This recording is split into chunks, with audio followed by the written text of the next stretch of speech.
Olá pessoal, estamos de volta para o nosso próximo vídeo.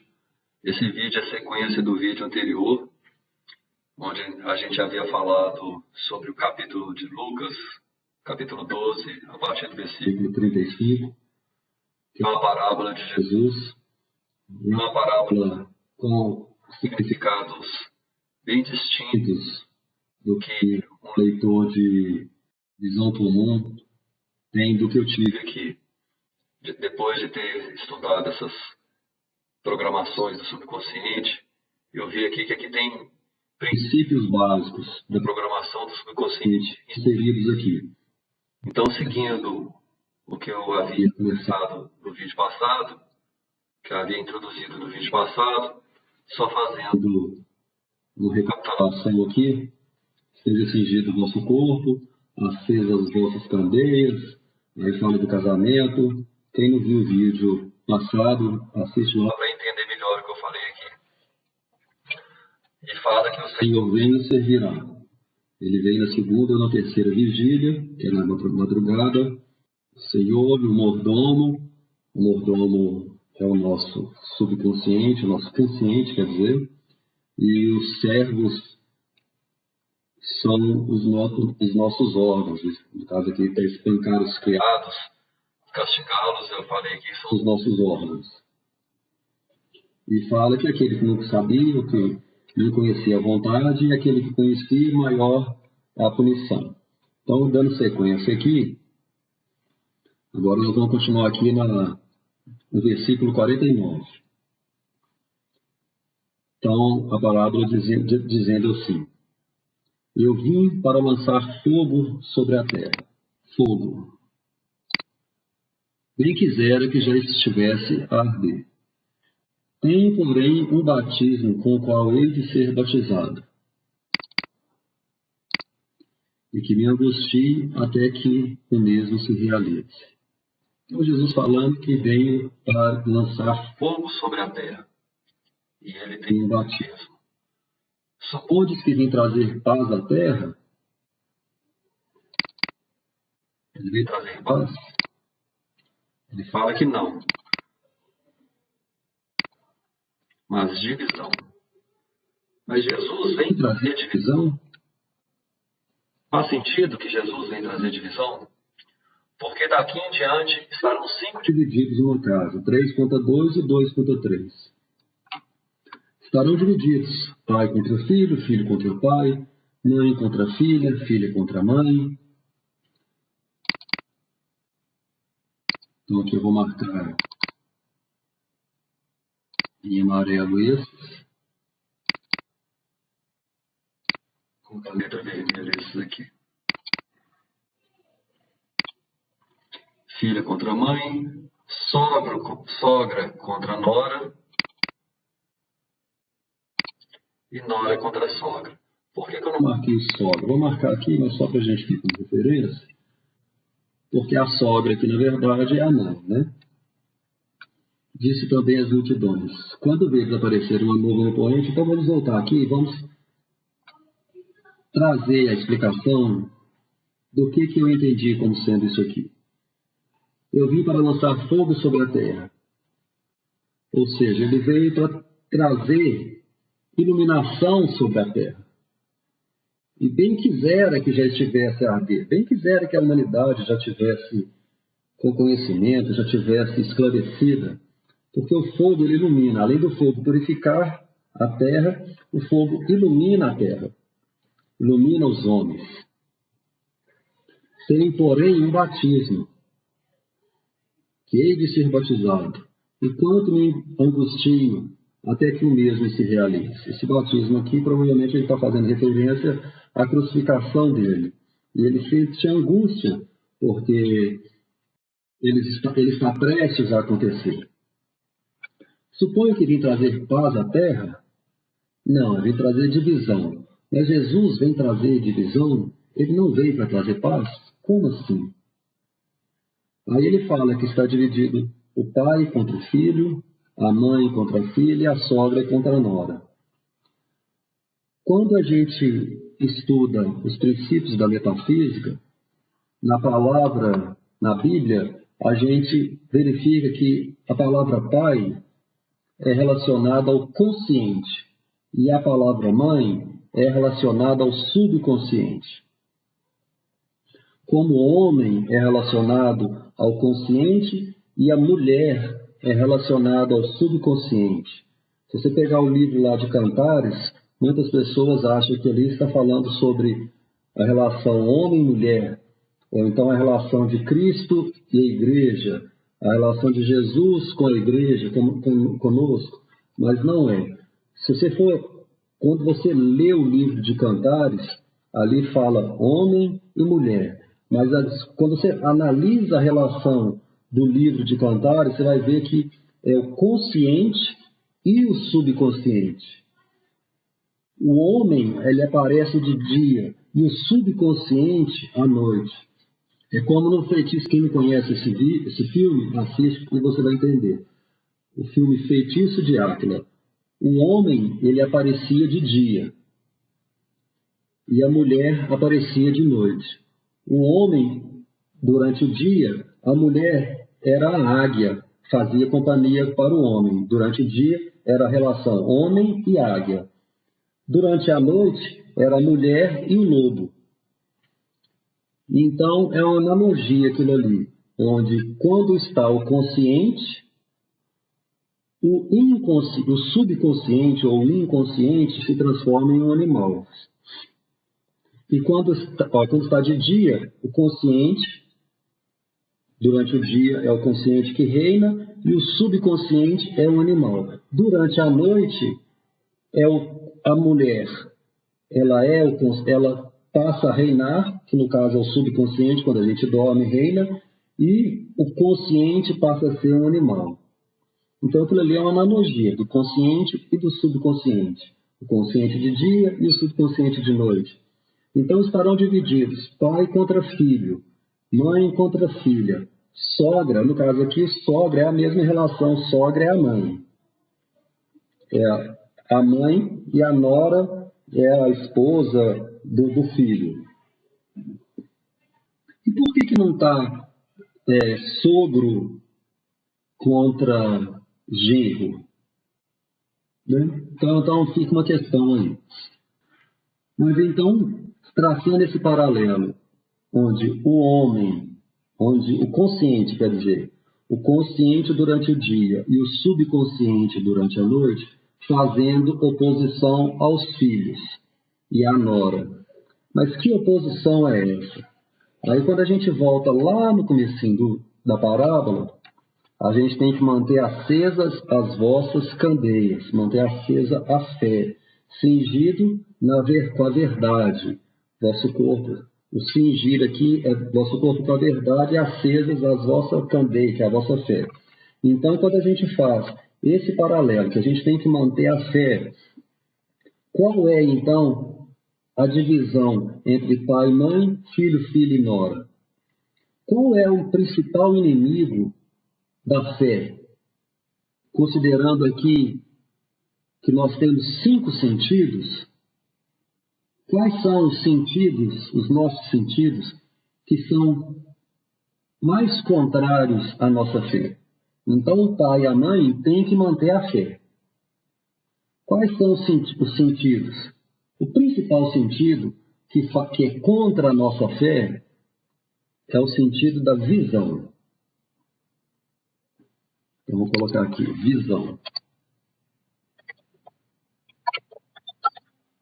A visão é o principal sentido, que pode ser considerado filho, filha aqui, é o principal sentido que é contra a fé. Por quê? Porque a gente, para ter fé, a gente tem que ser contra a visão. A gente não pode estar baseado naquilo que a gente vê. A gente tem que estar baseado naquilo que a gente crê, naquilo que a gente espera, na certeza das coisas que a gente vê, na certeza das coisas que a gente crê, na certeza das coisas que a gente espera. Então a visão, ela é um inimigo da fé, uma inimiga da fé. Tá? O principal inimigo é a visão. Qual que é o outro inimigo?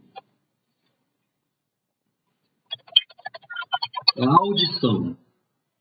Por que a visão? Porque a visão é, se você vê uma coisa, Se você vê uma pessoa doente, uma pessoa em estado terminal, você vai ter fé que a pessoa vai ser curada? Não vai ter fé. Se você olhar para aquilo que você vê, você não alcança a promessa, você não alcança a fé, você não alcança a vitória, você não alcança aquilo que você deseja. Qual que é o outro impedimento? É a audição. Se você ouve assim, o país está quebrado, as coisas são impossíveis, as coisas são muito difíceis. Então, tudo que entra pelo ouvido da gente é uma causa impedimento também. Qual que é o terceiro sentido que nós temos que causa impacto contra a nossa fé? Será o tato? O tato causa algum impacto contra a nossa fé? Não. O tato não causa nenhum impacto, né? Não, então não vai ser o tato. Qual que seria, então? O olfato. O olfato causa algum impacto contra a nossa fé? Também não. O paladar causa algum impacto contra a nossa fé? Também não. Então, qual seria esse outro sentido que... Aqui estou falando 3 sentidos. Qual seria esse outro sentido, então, que é contra a nossa fé? Mas você vê que não é filho nem filha, é nora. Então, é um sentido parecido. É um sentido que se alia ao filho. Então, não é o paladar, mas sim a fala. Ou seja, aquilo que a gente fala, a gente vê. Se a gente coloca a nossa fé naquilo que a gente vê, está errado. Se a gente coloca a nossa fé naquilo que a gente ouve, está errado. E se a gente, muitas das vezes, fala a nossa fé, se a gente fala contra a nossa fé, ela é a destruidora também. Ela é inimiga da nossa fé. Por quê? Porque a nossa fé, muitas das vezes a gente fala, eu não consigo, eu não posso, eu não sei o quê, não sei o quê, não sei o quê. Então, a fala, que ela é uma nora, no sentido de nora, que é um sentido aliado, ela conspira, muitas das vezes, contra a nossa fé. Então, está aqui o entendimento que eu tive aqui, depois daquilo que nós já aprendemos e estudamos, o que significa essa passagem. E você diz, mas você vê que isso aqui está totalmente ligado ao que está falando aqui. Que se você mantém o seu corpo, cingido o seu corpo e acesa a sua candeia, mantém na fé, de madrugada, depois de 7 dias, mantendo o seu desejo, mantendo a coerência do seu pedido, a coerência do seu desejo, vigilante. Vigilante, por que então vigilante? Porque você não pode ouvir, você não pode ver e você não pode falar contra você mesmo. Mantendo vigilante, vem o Senhor e te servirá na segunda e na terceira vigília. Você vê que tem totalmente relação com o começo do capítulo, o começo da parábola que está lá em Lucas 12. E nós somos mordomos, nossos conservos são os nossos órgãos. Então você vê que está totalmente ligado ao que nós estudamos até aqui. Que essa passagem aqui está totalmente ligada ao começo da parábola lá em cima. Ou seja, o filho, a filha e a nora são divisão, eles causam divisão contra a fé. Se você andar pelo aquilo que você vê, se você andar pelo aquilo que você ouve, principalmente nos noticiários, ver, ouvir, e se você andar pelo aquilo que você fala, esse aqui, a gente se torna ativo nesse aqui. Esses dois aqui são sentidos passivos, mas esse aqui é o sentido ativo. A gente muitas das vezes fala contra a gente mesmo. Então, ficar atento nisso aí. Disse também às multidões: quando vedes aparecer uma nuvem no poente, logo dizeis que vem chuva. Assim acontece. E quando vedes soprar o vento sul, dizeis que haverá calor. E assim acontece. Hipócritas, sabeis interpretar o aspecto da terra e do céu. E, entretanto, não sabeis discernir essa época? Ou seja, a gente sabe que quando surge uma nuvem, determinado tipo de nuvem, a gente vai chover. E dependendo do soprar do vento, a gente sabe que vai fazer calor. Da mesma maneira, você não sabe interpretar essa época, você não sabe que isso aqui é totalmente coerente, porque você já passou por isso. Você, às vezes, já teve um sonho que aconteceu. Você já passou por coisas parecidas com isso. E quando a gente fala, principalmente aqui, se a gente fala contra a gente, você mesmo, você viu que a coisa acontece, então você não está sabendo interpretar essas épocas, ou seja, sempre aconteceram essas coisas. E por que não julgais também por vós mesmos o que é justo?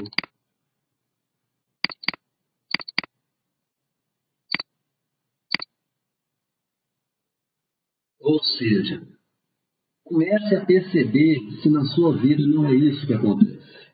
Comece a perceber se você já não passou por esse tipo de coisa.